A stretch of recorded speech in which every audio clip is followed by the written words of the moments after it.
Mwen achton savon lave, Fab Close, Zigo, bicarbonate. Achton savon lave, Fab Close, Zigo, Mistolin, bicarbonate. Non la ou ya Djedon. Djedon pa vle kitem kwa la ou ya men. Gadon Djedon.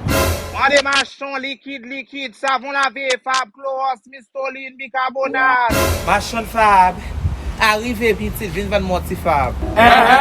Chéri ba ki te met a te bou grame sinon. Gade so gran fam mwen etan dem sou vin van moti Fab pa fem palan pil. Met Fab la te. Ok.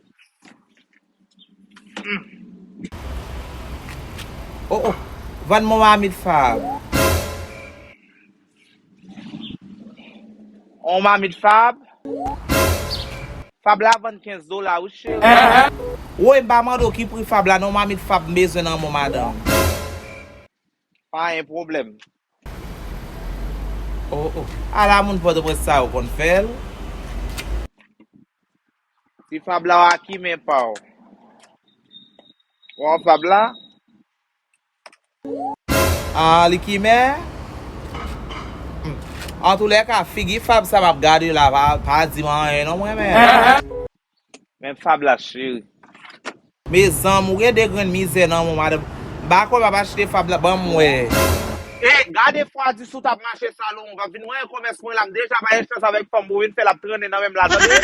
A la vie madame radi l'Eternel des armées. Madame mwen tale ou piti daye mwen Fab wabi ressemble Fab ki mélange a farine.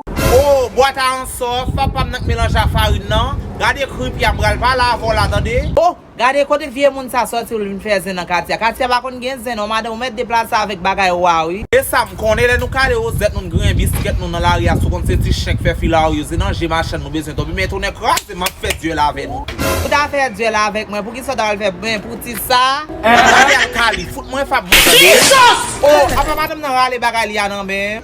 Vie bouret rouye koutouye. Sou de kase men. E ba zan kom dap kase nou. Mdap foutou 3 kalot la mfo respekte machan tade. E boute bom 3 kalot la mde fo al dominanti po sa. Son madan chef fwen oui. Gade fia pa fia bran sa avep. Pa la avep nan chéri. Mgen repons pou chéri. Mgen repons pou 101 maladi koto wemi la. Mdap fez den avon la tade madan gason ti salok koto we. Gade wè mwen mkirele madan Jacques la. Lò m'a pase nan la ria chéri. Ou mande marché commerce chéri. Ouais jodi am bas sou sa. Me de mese vle ou ta wè m'a pase la chéri. Ou mande marché ton ti Fab mon ti clore chéri. M'a meto chita ti ya chéri m'lavo m'tou nou nan vembe pi m'ste. Gade ti. Sa moun lave Fab clore ti go mistol. Ah la vi moun yo pa facile n'importe où. Prends sou le lot la bou vin fè 22 grain pénitence. C'est zel ta vin fè ensemble avec. Oh. En tous les cas, moi, m'a montré si chanter bien fait après les deux mal fait ou tout. Aïe, c'est ça qui passe.